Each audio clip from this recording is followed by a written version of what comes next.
La Coupe du Monde vient tout juste de se terminer, et du côté de l'OM, on est à maintenant 8 jours de la reprise du championnat face à Toulouse, mais aussi à quelques jours de l'ouverture d'un mercato d'hiver qui s'annonce animé après le départ de Suarez, le potentiel départ de Gerson et la blessure d'Harit qu'il faudra combler. Dans cet épisode, on va revenir sur les différentes infos mercato des dernières heures, en s'intéressant aux évolutions du dossier de Gerson et en parlant évidemment de toutes les nouvelles pistes mercato. Comme d'habitude, petite question pour vous, pensez-vous que Jérémy Boga serait une bonne recrue pour l'OM, ou alors avez-vous d'autres pistes mercato à ce poste-là? J'attends vos avis et vos propositions en commentaire. On commence directement par un point sur Bailly, qui revient tout doucement d'une blessure à la cuisse et qui a pu profiter de la longue trêve pour préparer son retour. Il avait très vite rechuté face à Tottenham et on espère qu'il a pu se débarrasser au maximum de ses pépins physiques. En tout cas, l'équipe donne des nouvelles rassurantes, a priori sa cuisse va beaucoup mieux, au point même de pouvoir rapidement réintégrer les séances collectives avec le groupe. Il était retenu pour le stage à Marbella, mais le staff n'a pas pris de risque avec lui pour éviter une nouvelle rechute. L'équipe ajoute qu'il aurait suivi un protocole de consolidation de la cuisse dans le but de se débarrasser définitivement de ses blessures qui l'empêchent d'enchaîner les matchs. Sur la première partie de saison, il jouait en Ligue des Champions et était ménagé en Ligue 1. On était un peu dans la gestion permanente. Le plus frustrant, c'est qu'il est très bon quand il peut jouer, mais malheureusement, cette blessure à la cuisse l'a éloigné des terrains pendant 2 mois. On espère maintenant que ses problèmes sont derrière lui et qu'il pourra enchaîner les matchs sur une deuxième partie de saison très importante entre la Coupe de France et la course pour le podium.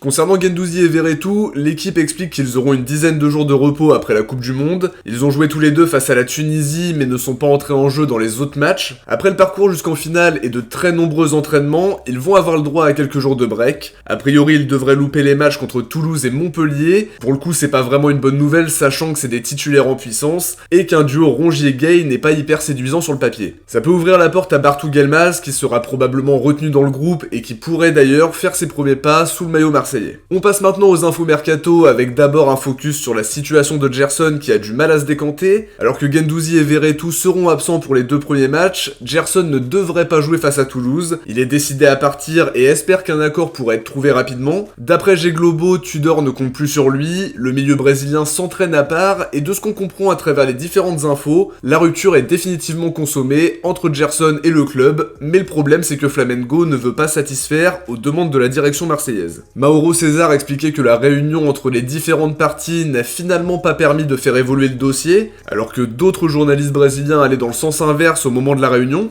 Flamengo ne veut pas s'aligner sur ce que demande l'OM, mais ne perd pas espoir avec la volonté de faire plier la direction marseillaise à l'usure. Lens confirme que le joueur rêve d'un retour à Flamengo et qu'il ne restera pas en France. Pour le moment, son avenir est encore un peu flou et le média affirme qu'il n'y a pas de rapprochement entre l'OM et Flamengo à l'heure actuelle. L'autre prétendant dont on a parlé, c'est le FC Séville avec Sampaoli à la tête de l'équipe. Le club andalou aimerait recruter Gerson et dans le même temps, Marca affirme qu'Isco va prochainement quitter Séville. Ça va alléger les finances du club et ça pourrait leur permettre de passer à l'action pour Gerson ou au moins d'avoir un peu plus de marge de manœuvre, sachant que Sampaoli adore son profil et avait insisté pour le faire venir à l'été 2021. Ces dernières heures, ça parle à nouveau de la piste Nicolas Raskin. Le milieu du Standard de Liège sera en fin de contrat dans 6 mois et a décidé de ne pas prolonger son contrat tout en sachant que ses relations avec la direction du Standard sont très tendues, au point qu'il soit même envoyé en équipe réserve alors qu'il est un joueur très important de l'équipe. Mundo Deportivo explique que l'OM fait toujours partie des prétendants pour le milieu belge. Le Barça, la Fiorentina, Bruges et le LOSC ont aussi un œil sur lui, sachant que sa situation contractuelle est très intéressante. Le Standard voudra sans doute éviter un départ libre, ça peut permettre de faire une bonne affaire cet hiver avec un milieu prometteur qui est actuellement estimé par Transfermarkt à 7 millions d'euros et qui pourrait exploser en Ligue 1 à 21 ans.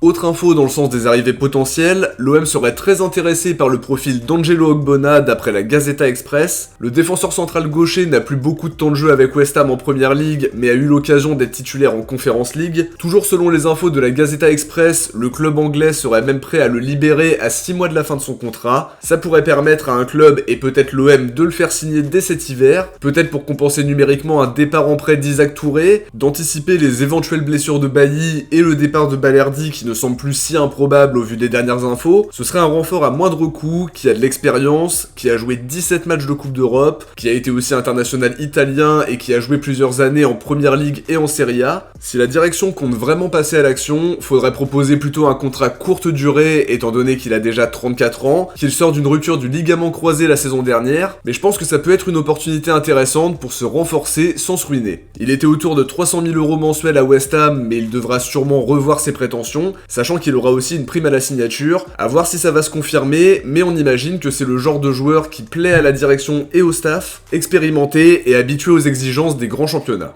Toujours dans le sens des arrivées potentielles, on parlait dans l'un des derniers épisodes de la piste Malinowski qui paraissait de moins en moins probable côté marseillais, mais si on en croit les infos de la Provence ce mercredi, l'OM en ferait toujours sa priorité pour le mercato hivernal, les discussions auraient repris entre les deux clubs et pourraient aboutir sous forme de prêt, c'est en tout cas un profil qui colle parfaitement à ce que Tudor veut mettre en place. Le quotidien explique malgré tout qu'il faudra entre 10 et 15 millions pour le faire venir définitivement, il sera en fin de contrat dans 6 mois, mais l'Atalanta dispose d'une clause pour le prolonger d'1 an, ça laisse la possibilité de faire un prêt avec option d'achat, parce qu'on a bien compris que la direction aimait beaucoup son profil, mais à voir maintenant si la piste va se confirmer dans les semaines à venir, mais elle serait en tout cas toujours d'actualité, contrairement aux dernières infos qu'on avait eues et dont on avait parlé dans les épisodes précédents. On termine cet épisode par un point sur la rumeur Jérémy Boga qui a refait surface ces dernières heures. On en parlait déjà à l'été 2021 avec notamment une rencontre entre Longoria et l'entourage du joueur. Par la suite, il était parti à l'Atalanta et le joueur de son côté avait déjà exprimé son envie de jouer un jour à l'OM, le club de sa ville natale. Sur cette saison 2022-2023, il a dû se contenter de 6 matchs de Serie A en jouant seulement quelques minutes à chaque fois. Le passage en 3-4-1-2 de la part de Gasperini fait de lui un profil moins adapté. C'est un joueur qui a beaucoup brillé sur l'aile gauche, mais qui a aussi parfois joué dans un rôle plus axial, en faisant parler ses qualités techniques, sa vision de jeu et ses grandes qualités de dribbleur. En tout cas, Longoria apprécie beaucoup son profil, et d'après Foot Mercato, la direction aurait déjà pris des renseignements pour le joueur qui lui ne devrait pas être retenu par Gasperini, même si le coach italien réfléchirait à l'intégrer à son dispositif. Il y a plusieurs clubs qui sont sur le coup, comme la Fiorentina, Valence ou Leicester, qui voulaient d'ailleurs le recruter l'été dernier. Longoria viserait un prêt jusqu'à la fin de la saison pour compenser la blessure d'Amin Harit. On imagine que la direction voudra inclure une option d'achat, mais l'Atalanta ne le lâchera pas à n'importe quel prix. On rappelle qu'ils l'ont acheté 22 millions en janvier dernier, c'est pas certain que Longoria soit prêt à investir une somme de ce genre sur un joueur qui finalement ne correspond pas totalement au profil parfait pour le style de jeu de Tudor. Je trouve qu'il est bien plus performant à gauche, et nous on joue sans ailier. Indépendamment de ça, j'aime beaucoup le joueur, il est capable de faire de grosses différences balle au pied. C'est pas impossible de le tenter dans un rôle plus axial en jouant vers l'intérieur, mais je suis pas totalement convaincu non plus par cette idée-là. Ça n'empêche que ses qualités d'élimination, sa rapidité et sa puissance font de lui un joueur intéressant en phase de transition, mais il devra s'améliorer face au but parce qu'il marque finalement très peu. A voir si la direction tentera le coup cet hiver, ou si Longoria se tournera vers d'autres pistes, comme Moleros, Iliman Ndiaye ou Deulofeu, qui colleraient bien au style de jeu d'Igor Tudor. De notre côté, on arrive à la fin de cet épisode, j'espère que ça vous a plu, et si c'est le cas, n'oubliez pas de mettre un petit pouce bleu pour soutenir la chaîne et l'aider à être mieux référencé. Je vous invite aussi à vous abonner pour suivre le mercato marseillais sur la chaîne, mais aussi parce qu'on va reprendre les avant-matchs et les débriefs dans quelques jours. Si vous avez regardé la vidéo jusqu'au bout, écrivez Boga dans les commentaires, et n'hésitez pas à me donner vos avis sur les infos de la vidéo. On se retrouve très vite pour une prochaine vidéo, merci à tous de l'avoir visionné, ciao, portez-vous bien, et surtout allez l'OM.